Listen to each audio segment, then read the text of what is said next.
All right, what is going on, everybody? Welcome back to another day of SaberSim's DFS office hours. Today is Monday, April 28th of 2025, and looking ahead here, we have a 2-game NHL main slate tonight. We have a 2-game NBA main slate, and then we have a 10-game MLB main slate. So plenty of DFS action coming at you today. For those of you who are new here, welcome. My name is Andrew, one of the coaches over here at SaberSim. This is a show where we go over how to use the SaberSim app, answer any and all DFS-related questions, get your questions in one of three ways here. First off, send us an email, support@sabersim.com. Second, post it live in the YouTube chat. Third way, post it in the office hours channel in our Discord server. If you're not in our Discord and want to get access to that channel, there is a link in the description of this video. You also get access to our similar channels, individual sport channels, and you get access to the rest of the SaberSim teams. Can't say enough good things about the Discord. But with that said, we do this show Monday through Friday, 4 p.m. Eastern, and then we do this show on Saturdays at 12:30 p.m. Eastern. So tune in to any one of those shows and get your questions answered. It is Monday, so actually, you know what? My bad. I was going to say the birdie battle winners would be posted in Discord today, but we did not support the Zurich Classic. So we will support this upcoming weekend's golf tournament. So don't forget to get in on the action. But for more information on that, check out Discord. Or if you guys have questions, you can check Discord as well. All right. With that said, we do have a lot of questions here today. So let me get these all queued up. And even have some questions coming in live here as well. So it looks like it's going to be a pretty busy day, which is cool. A lot of questions on a Monday, which is always great. Got a build review request from Dummy. I will log that after.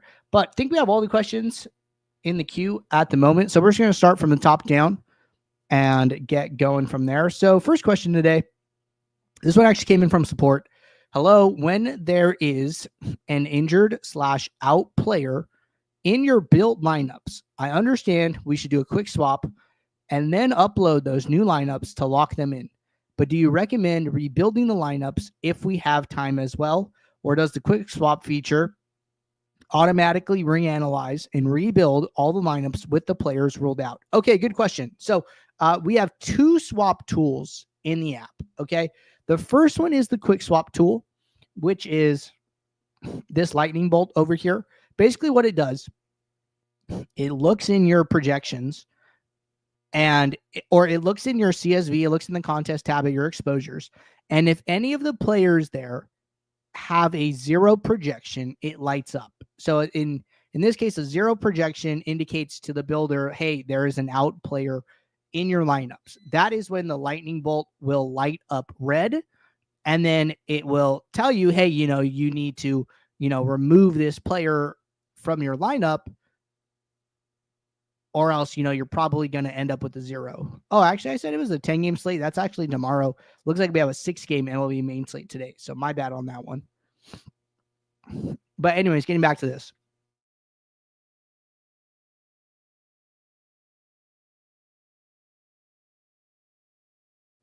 So the reason we recommend using the red lightning bolt is because it's very fast and it's very efficient, okay? It does not take very much time. What it does is it just takes all of the players who have a 0, player or players, if there's more than one, and then it just one-for-one swaps them with the best projected player underneath the salary that you have remaining on a per lineup basis, okay? So it is just one-for-one going to swap. The reason this is good is because you can quickly get out players out of your lineup, and then you get players with a projection into your lineups, okay?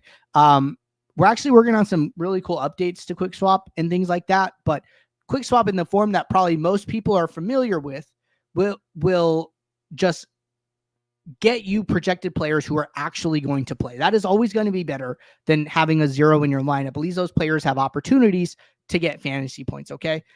After doing that, because that is the safest and quickest thing you can do, then we recommend running a late swap build.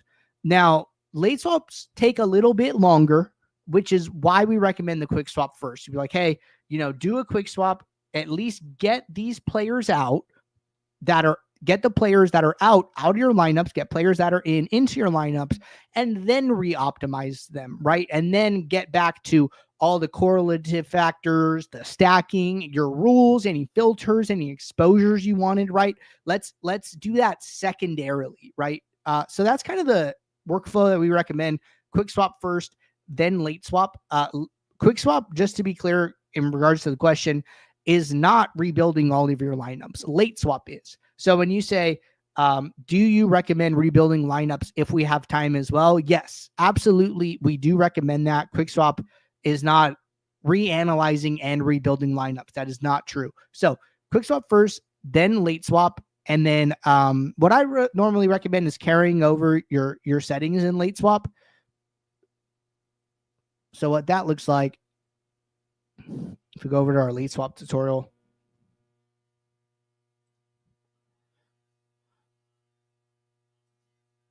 so when we get to like, when you go into late swap, you'll hit the late swap button and then you'll get like a, there's like a settings. It looks like, I'll show you guys what it looks like.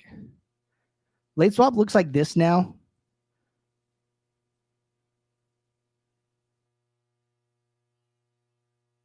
You see how the build lineups button has like a little gear icon on it? Late swap looks the same way. When you click this gear icon,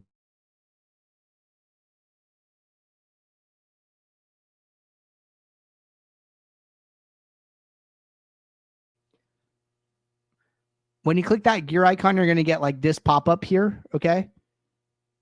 And let's go back real quick. And then that can be found in the contest tab. So like you would be in the contest tab. Over here in the lineup section, you would have a button that says late swap, and then it would have a gear icon on it. And then you'll get this pop-up. Now, the settings section down here allows you to carry over any exposure adjustments, player pool adjustments, rules, filters, etc. And it'll be default automatically. That's like the primary setting is just like brand new build. But if you want to carry over your stuff, you just click this drop down and then you switch it to whatever your last build's name was, which the regular name is typically build 1. So that's what you'll see most often there. So if you want to carry anything over, I would do so, but then I would finish running your late swap and then replace the quick swap lineups with the late swap lineups, right? So quick swap first, submit lineups, go into SaberSim, late swap, submit the late swap lineups. The late swap lineups are going to be better than the quick swap lineups would be. But good clarification question for sure. So hope that provided some clarity. All right. Next question. What is the difference between how the builder builds my lineups and when it is building the various field lineups? Okay, another good question. So the field lineups, notice like how we have all these different buckets, right? So we created all these buckets by back testing contests. We basically back tested contests by dollar amount. We back tested contests by entry limit, like how many entries you could put. Can you put single? Can you put 3? Can you put 20? Can you put 150, right?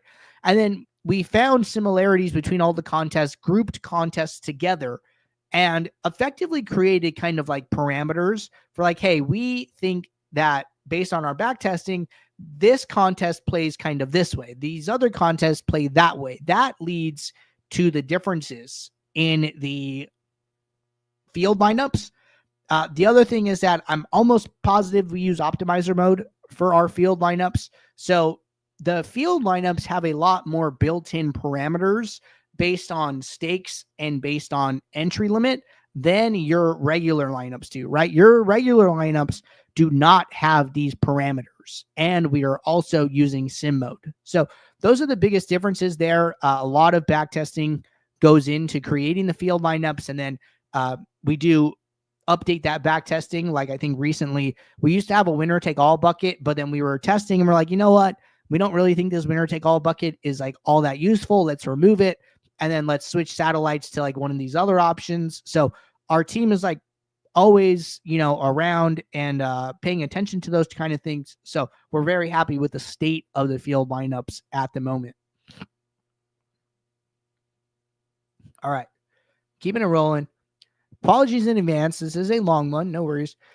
I've been a profitable cash game player for over a year now using a traditional optimizer. I understand GPP strategy and recently have been branching out into more GPP play.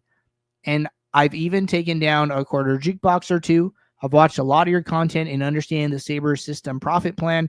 All of that being said, a lot of your content is geared toward the ultimate plan, and I'm not quite there yet bankroll wise to commit the $300 a month. I fully see the advantages that SaberSim provides for GPP play over traditional optimizer, but I'm struggling with how to best use the standard plan without contest sim. So how would you recommend best utilizing the standard plan to build a bankroll? And when would you say it would be time to upgrade to the ultimate plan? How much volume would you need to make it worth it? Okay, good question. So,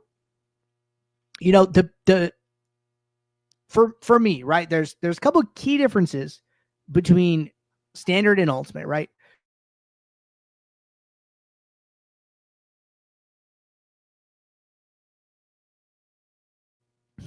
So say that again. On standard, you could build 500. On ultimate, you could build 5,000, right?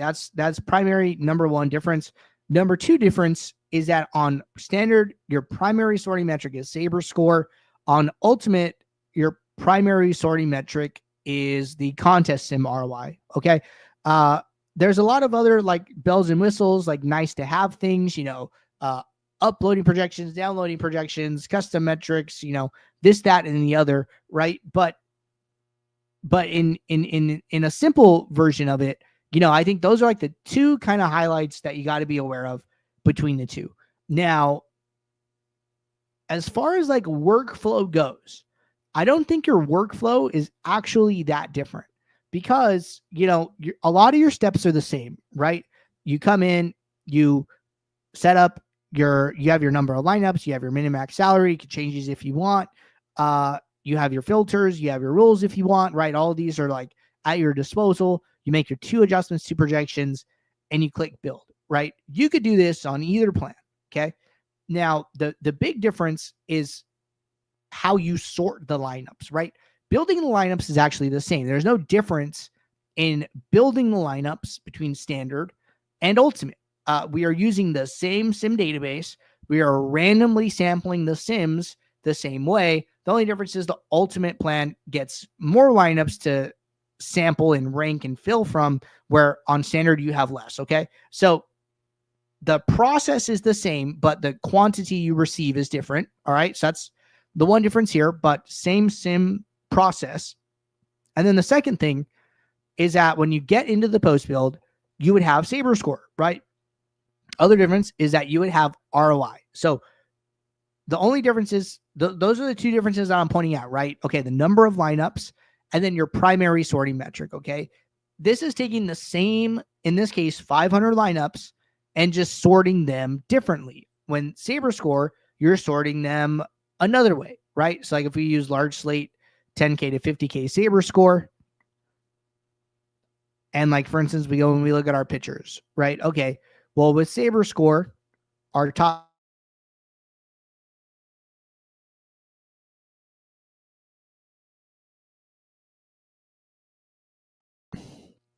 at ROI, our top pitchers are May and Blanco. So Blanco went from like 55% down to 35, and then now he's tied with May as our highest. So it seemed like Saber score was actually a little bit higher leverage here on Blanco and Warren, and then May, and then ROI was like a little bit different. So there's definitely going to be some similarities here. And the reason for that, right, is that we talked about this before, is that Saber score was created using contest sims, right? We used contest sims to backtest contests and figure out, hey, what sliders over the long run produce the best results based on slate size, right? And then we group more contests under a single umbrella with Saber score, right? We group all contests with entries 10K to 50K. We don't treat 15,000 different from 45,000. We don't treat $1 different from $50, right? Those are like the grouping, the umbrella part of Saber score. That's why Saber score is a little bit more of like the 80-20 of contest sims, where contest sims are like as specific as you can be. But all else aside, take away the lineup difference, take away that zero, and then take away the extra step of running and sorting by your contest sim, all other aspects of the process are the same. Now, where I think that you can add the most value to your process and help yourself to become a winning player is honestly not even in this section. It's, in my opinion, it's actually in contest flashback. Now, you can go, to past slates, review your results in your contest, and figure out what are the best players in my contest doing, and how do their lineups look different from mine, right? And I think that on any plan, well, first off, contest flashback is available on any plan. And then from there, you can make adjustments to your own process that kind of mimic those better lineups. You can even look at contests you don't play. You can look at the $15 150 max, and you can just say, hey, these lineup characteristics, portfolio characteristics are what the best players in the lobby are doing. I'm going to try and move my process closer to that. For instance, something I saw recently reviewing lineups was that a top sim ROIer had a batter leverage that was like plus or minus 10% from a player's ownership. Now, what that means is that they weren't taking too big of a stand on any one single batter because they understood that batters are high variance just in and of themselves based on the way that they play, right? And you could pull up any batter and, you'd probably get a pretty good idea of that based on how their range of outcomes looks, right? Ozzy Albies' most common outcome is 0 points 21% of the time. 1 out of 5 times in our sims for this game is going to score 0 points, right? Less than 5 points is 20%. So 41% of the time, this player is scoring less than 5 points, even though his average is 9.1, but he does have, some amount of the time he scores 35 points, mid 30s, high 20s, at a much lower rate. But it's these small percentage outcomes that really pull his projection higher than what you might think based on his most likely outcomes. Okay.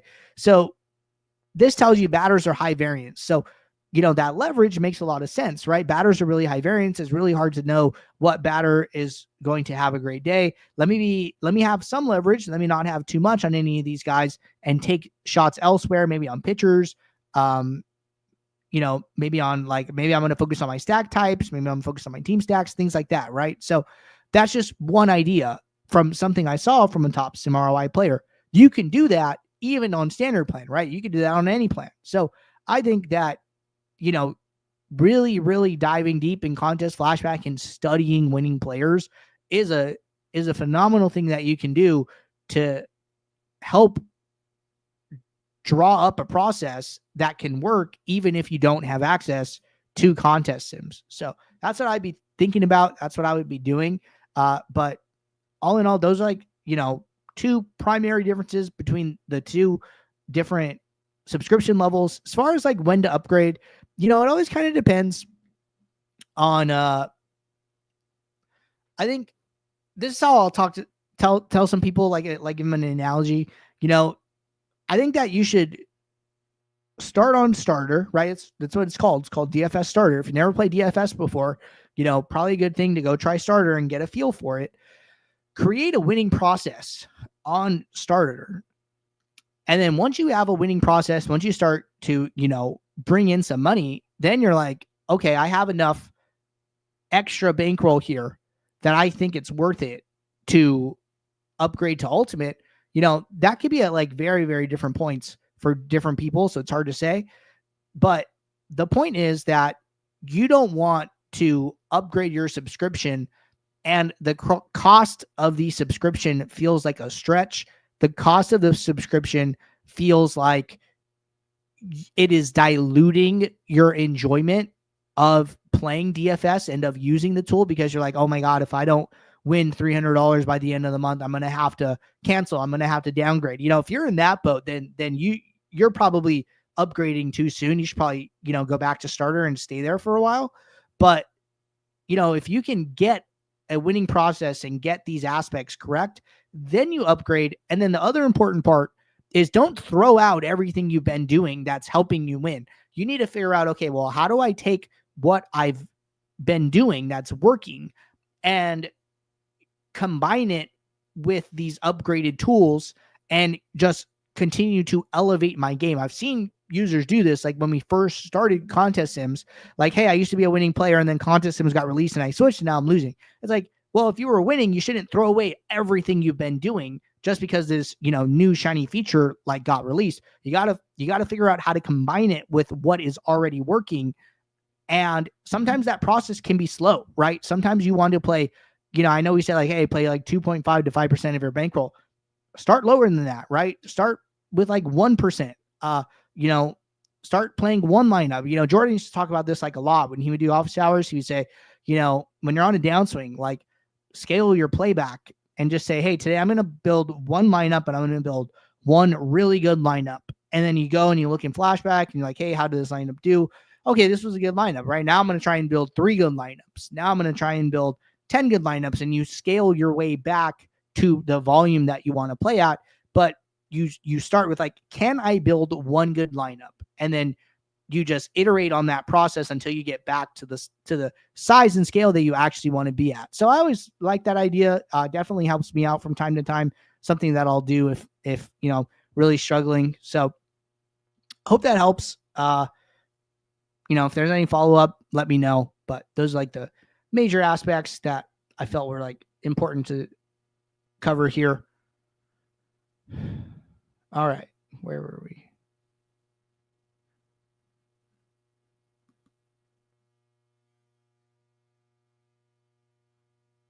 Okay, we're on Big J's question. Big J said, I need help with flashback. Doing flashbacks for a DK slate is super simple, but it doesn't work the same for FanDuel. I looked through the help section and couldn't find any help for FanDuel specifically. When I click on a FanDuel contest, none of the lineups load for the users I went against. Okay, so sorry if this wasn't clear, but we do not have contest flashback for FanDuel. And the reason for it is that DraftKings allows us to download their contest data into a CSV, and then we use that data to show all of the lineups and results and run the post-contest sim in the app.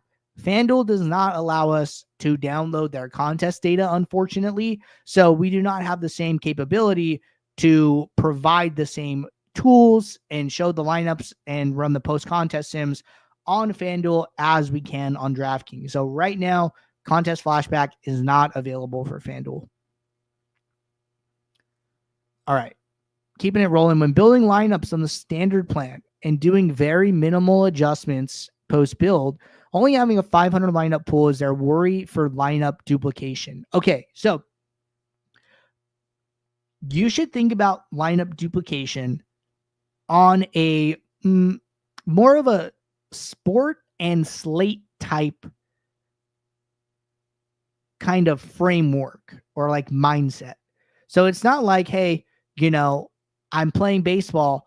I only have 500 lineups. Is it more likely I'm going to duplicate? The answer is no, right? But if you're playing NFL Showdown and you have 500 lineups, the answer is yes, but it's not because of the number of lineups you have. It's because of the slate type you're playing, right? So slate type, things like NASCAR, things like MMA, NFL Showdown, NBA Showdown, basically sports where the player pool is very, very small. MMA, 13 fights, that's 26 fighters. NASCAR is 40 or less drivers. I really don't know how many football players, like viable options there are, but NBA, right? 5 starters and like 5 bench players, 20 players maybe in the postseason, even less, right? Because players are playing like super high minutes. Lakers, a great example, yesterday or day before, where they had 5 players play the entire second half, right? So all of those, a lot of like duplication comes down to is how many, players are in the player pool. And then, you kind of have to have like a little bit of like a feel for the slate. Golf is like a 6-player format, right? You're like, okay, golf's like 6 players, and MMA is like 6 players, NASCAR is 6 players, but like golf can have, 150 golfers, And so their player pool is much bigger. So then you need to worry about duplication less. The way I always tell if duplication is important, or if the way you can tell if you don't know, is go back to a past slate and look. We've done this. Like, hey, I'm going to play MLB Showdown today. I'm really not sure if MLB Showdown has a lot of duplication. Okay, well then I just go back to yesterday's slate. I look at the highest sim ROI players and the same contest that I'm playing today. Maybe I'm playing the $1.20 max. Okay, let's go look at the $1.20 max yesterday. Let's go and look at a contest of similar size that may be a different dollar value. That's okay, right? Same size contests are going to kind of play the same way as well. So when you do that, you get an idea of like, is duplication important or not? But being on the standard plan versus being on ultimate is not going to impact duplication, is the important part to get across here. It's always going to be sport and slate type dependent.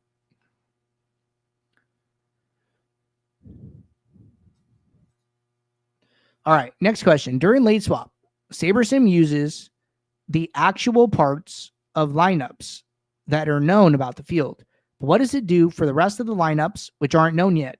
You can't use the pre-built field lineups anymore. Good question. So think about it like this. Let's say that, we are projecting Aaron Judge to be, 15% owned, and we're projecting Adley Rutschman to be, 10% owned, right? Something like that. And then let's say that Judge comes in, twice as high, right? Judge comes in at like 30, Rutschman comes in like less, like half. He comes in at like 5%. Well, now it's kind of like shifted up the ownership, right? So the way I look at it is like ownership is like a puzzle. And at every lock time, pieces of the puzzle are becoming visible. So what happens here is like, okay, we got X pieces of the puzzle, and every player is a piece of the puzzle. We give those puzzle pieces to SaberSim, saying, hey, I know you thought the puzzle was going to look like this. Pre-slate, this is what the puzzle actually looks like, part of it. Now, re-solve the puzzle, refinish the puzzle. And then if there is more ownership used or taken up than we thought, then we take ownership away from players whose games haven't started. When there is more ownership available, we spread out the ownership to players whose games haven't started, right? So ownership gets rebuilt for all of the players whose games have not started as the live fields get updated with actual ownership. So that is what is happening. Those players are getting re-projected as live ownership comes in. All right. This one looks like it's from Nika. Nika said, what is the best way to utilize flashback? What is valuable to take away? Yeah, I mean, we were just having like a really good discussion about that, right? So for me, right, if like we go back to like yesterday, for instance, okay, let's go back to yesterday's baseball slate. And let's say, I want to go and I want to look at like the large field, 150 max today. Okay, we go to contests. And it looks like that was the bat flip, $18, 150 max. And I just want to go and look at like some of the best players in the lobby, right? Okay. So I go over to users. I filter entries to 150. I sort by sim ROI. So it looks like Z Roth was the highest sim ROI player. I see this name like a ton.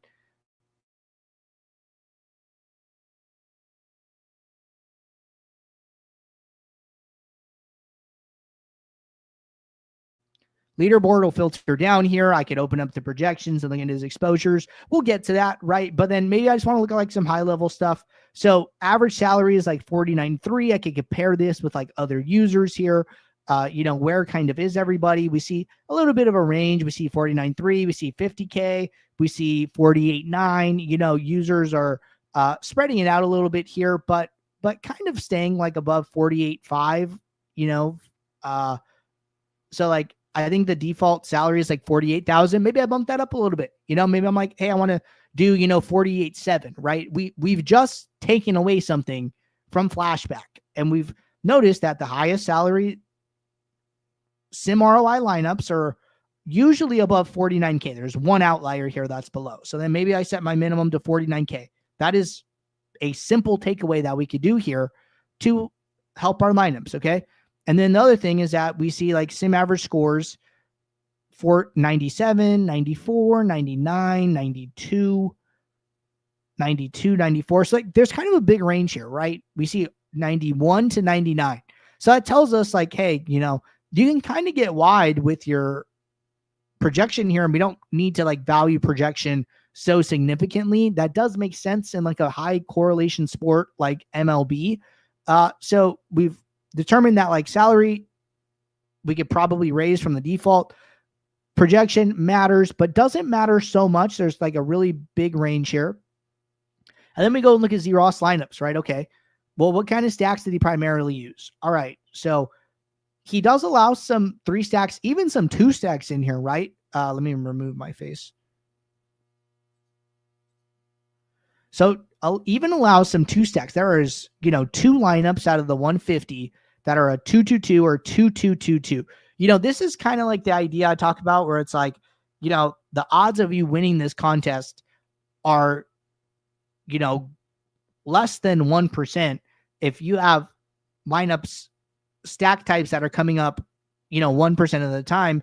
Well, the odds of that lineup stack being good are like even a little bit higher than your chances of winning the contest. Like, why not let some of those come in as the builder sees fit? I'm not saying that like their thought process here, but it is interesting to see some 2 stacks even from the top sim ROI player here. And it's only 2 out of 150, but it is interesting because most people might just set a rule. Most people might just X those stacks out and not even consider them. So here, maybe I'm going to be willing to leave all stack types checked, maybe not use a stacking rule that I might otherwise use regularly based on what I'm seeing here from this user, right? Like, this is our second takeaway, just studying this, right? Okay.